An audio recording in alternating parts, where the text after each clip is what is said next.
Rodrigo Roa Duterte o mas kilala sa tawag na Tatay Digong, pangalan na naging bukang bibig ng sambayan ng Pilipino nang dahil sa matikas nitong pamamaraan ng pamumuno. Sa naturang pag-upo ni Duterte bilang Pangulo taong 2016, katagang change is coming ang naging pangako nito sa sambayanan. Naging kamayang bakal at hindi pangkaraniwan ng estilo ni Duterte kung saan malayo sa nakagisnang uri ng pamumuno ng mga nauna nang naglingkod sa palasyo.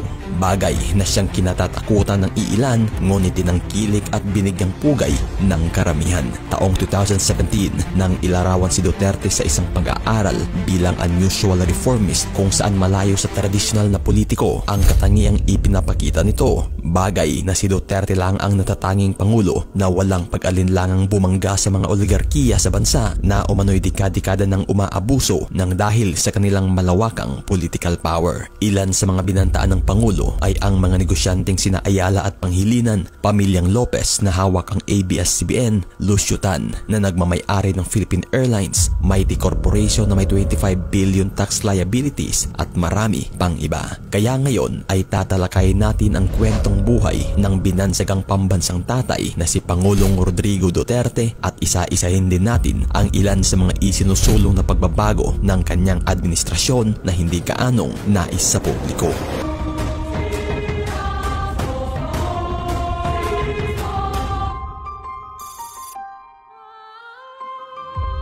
Bago pa man natin tatalakayin ang mga proyekto at batas na nagawa sa panahon ng administrasyon ni Pangulong Rodrigo Duterte, balikan na muna natin ang kwento sa kung paano nakamit ng isang tanyag na mayor ang pinakamataas na posisyon sa palasyo.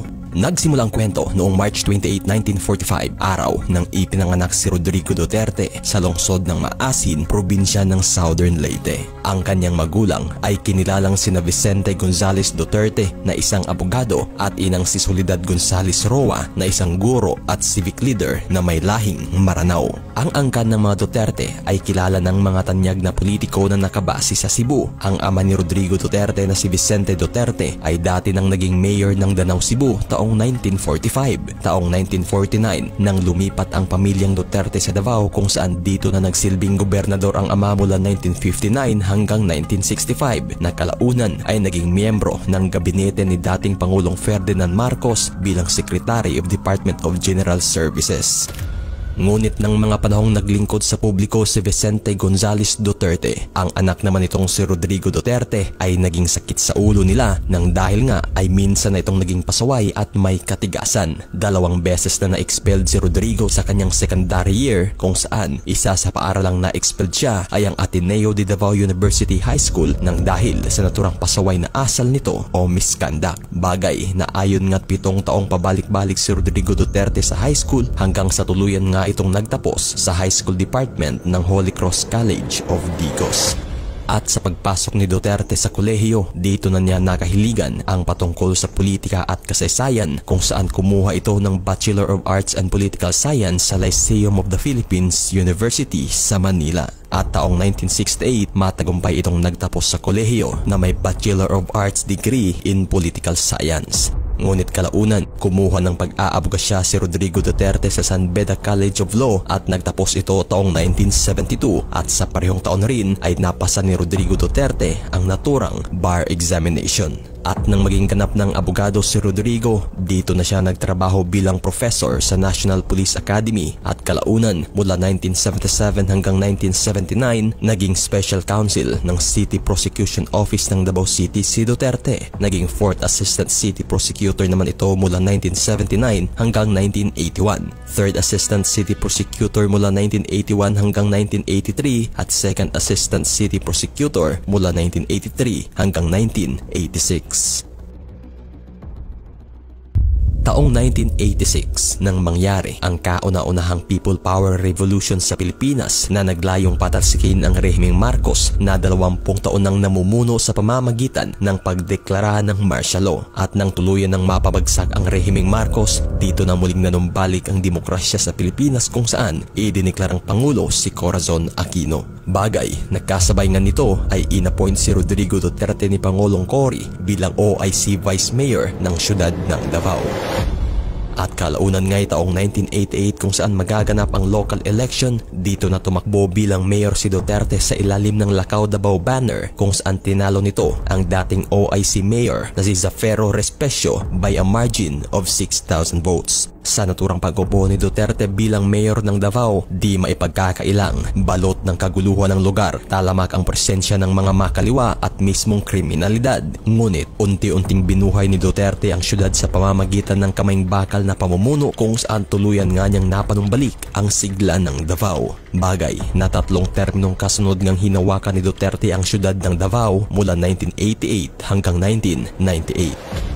At bilang mayor sa loob ng mahabang panahon, isa sa mga ordinansang ginawa ni Duterte na tinularan rin ng ibang lugar ay ang pagtatalaga nito ng mga deputy mayors na magsisilbing representante sa bawat distrito ng lungsod. At isa sa mga binigyang prioridad ng mayor ay ang mismong mga lumad at moro ng lungsod kung saan sinisiguro nito na madidinig ang bawat boses nila sa pamamagitan ng mga representante galing sa kanilang panig. At sa pagtatapos nga ng 3 magkasunod na termino ni Mayor Duterte, taong 1998, tumakbo bilang representante ng unang distrito ng Davao si Duterte kung saan matagumpay nga nitong naipanalo ang posisyon. At nang matapos nga ang unang termino nito bilang kongresista, hindi na ito nagpakita pa ng interes sa naturang posisyon kung saan taong 2001 ay nag-file ito ng kandidasiya sa posisyong mayor ng Davao kung saan tinalo nito ang dati niyang kaalyansa na si Benjamin D. Guzman. Taong 2004 nang muling ma-re-elect si Duterte kung saan tinalo niya muli si Benjamin D. Guzman. At sa taong 2007, solong nakuha ni Duterte ang posisyon ng dahil walang ni kahit sino mang kumalaban sa kanya. Bagay na muli ngang naipanalo ni Rodrigo Duterte sa pangalawang pagkakataon ang 3 magkasunod na termino mula taong 2001 hanggang 2010. At isa nga sa pinakamaipagmamalking proyekto ng kanyang termino ay ang paglunsad dito ng Davao City Central 911 Emergency Response kung saan may katumbas na serbisyo ng mga 911 Emergency Response ng Amerika. Bagay na ang naturang Davao Central 911 ay hindi lamang kauna-unahan sa Pilipinas kundi sa buong Asia at pangatlo sa buong mundo kasunod ng Amerika at Canada. At taong 2015 nang pumanglima ang syudad bilang World Safest City na sa kasalukuyan naman ay pumapangalawa na ito bilang safest city sa Southeast Asia.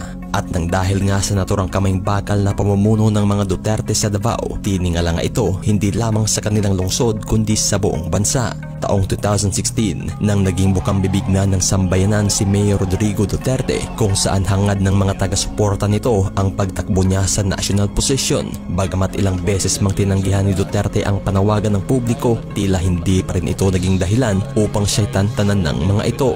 Bagay na dito na nga bumuo ang mga taga-suporta niya ng signature campaign na pumalo ng milyong bilang at isang malawakang campaign rally na naghihikayat sa mayor na tumakbo. Bagamat nagtapos man ang candidacy filing for presidency kung saan walang Rodrigo Duterte na lumutang, di pa rin nawalan ng pag-asa ang mga taga-suporta nito. At kalaunan nga, November 23 taong 2015, formal nang inanunsyo mismo ni Rodrigo Duterte na siya'y tatakbo sa pagkapangulo under PDP laban. At isa nga sa mga pangunahing saad ni Duterte sa kampanya ay ang pagsugpo nito sa illegal na droga sa loob ng 6 na buwan. Ika nga ni Duterte, change is coming. At sa mismong hatol nga ng taong bayan, landslide win ang nakuha ni Duterte na may 16 million votes. At sa pag-upo nga nito, war on drugs ang naging pangunahing tema ng administrasyon kung saan naging matugo ito at nabalot ng kritisismo galing sa oposisyon at ng nasasabing human rights. Ngunit di maipagkakailang sinang-ayunan ito ng karamihan kung saan palaging may mataas na approval rating ang mismong Pangulo. Ngunit naging sentro man ng kontrobersiya ang gyera kontra droga ng pamahalaan kung saan pilit ibinabato ng oposisyon, hindi pa rin ito naging hadlang para matabunan ang mga di pangkaraniwang nagawa ng isang Pangulo. Si Duterte lang naman ang naging kauna-unahang Pangulo na walang pag-alinlangang pumuna sa namamayagpag na oligarkiya na humahawak ng malaking impluwensya sa bansa. Without declaring martial law, sinira ko yung mga tao na humahawak sa ekonomiya at tumihipid. At hindi nagbabayad. They take advantage sa kanilang political power Isa sa mga pinunteriya ng Pangulo ay ang bilyones na utang ng mga malalaking kumpanya sa bansa na dekada nang hindi nababayaran. Isa sa mga ito ay ang Filipino-Chinese tycoon na si Lucio Tan na nagmamay-ari ng Philippine Airlines. Lucio Tan has almost billion that he has to pay. He has to pay. Lahat he has to pay.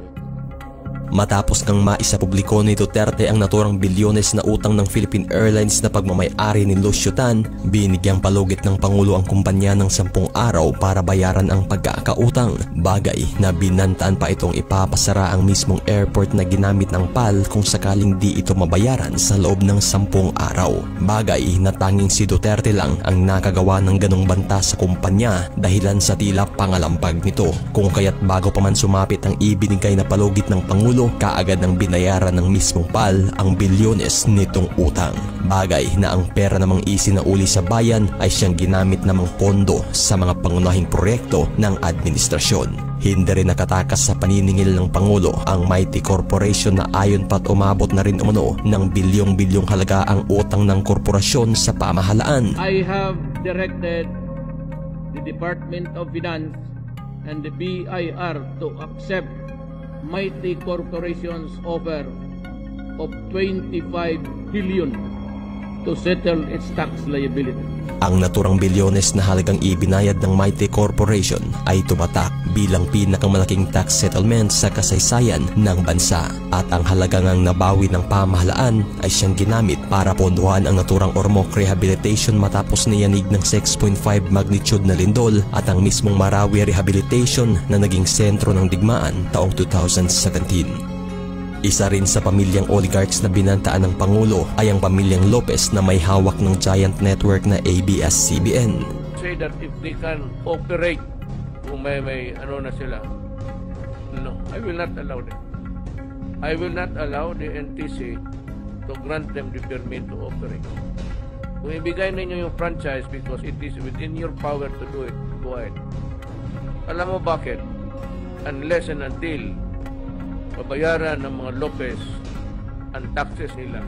At nang dahil nga sa tila pagpakatigas ng pamilyang Lopez na bayaran ng umano'y bilyones ring taxes sa gobyerno, dito na tuluyan ngang hindi na-renew ng Congress ang prangkisa ng ABS-CBN at tuluyang nasara taong 2020. Bagay na hindi rin nakatakas ang pamilyang Ayala at Pangilinan na nagmamay-ari at kumukontrola ng Maynilad at Manila Waters na siyang nagpapahirap umano sa milyon-milyong Pilipino sa Kamaynilaan. Una nang kinasuhan ng dalawang kumpanya ang mismong gobyerno ng Pilipinas sa Permanent Court of Arbitration sa bansang Singapore sa kadahilanan na nalulugi umano sila ng dahil sa hindi pag-aproba ng gobyerno sa pagtaas ng singil sa tubig. Bagay na naipanalo ito ng kumpanyang Maynilad at Manila Waters kung saan pinagbabayad ang gobyerno natin ng 7.4 billion sa Manila Waters at 3.4 billion naman sa Maynilad. Bagay na talagang pinalagan ito ni Duterte at isiniwalat ang naturang kontratang ginawa ng mga ito na umano'y pabor lamang sa mga negosyante. At bilang pagtugon, gumawa ng panibagong kontrata ang administrasyon kung saan may bantang bilin si Duterte kung sakaling di ito mapirmahan. But I tell you, you better sign the contract which is good for the Filipino people. You do not sign it, I take over your operations water. Isa rin sa talagang naging legasiya ng administrasyon ay ang tinaguriang Build, Build, Build program nito kung saan inaprubahan ni Duterte ang mga malalaking proyekto at infrastruktura ng bansa na matagal nang nakatengka. Isa sa naisakatuparan ng administrasyon ay ang matagal ng planong Metro Manila Subway na may habang 33 kilometers at mayroong 17 station na inaasahang maging fully operational taong 2029. Tinatayang aabot ng 400 billion pesos ang inilagak na pondo ng gobyerno sa naturang proyekto.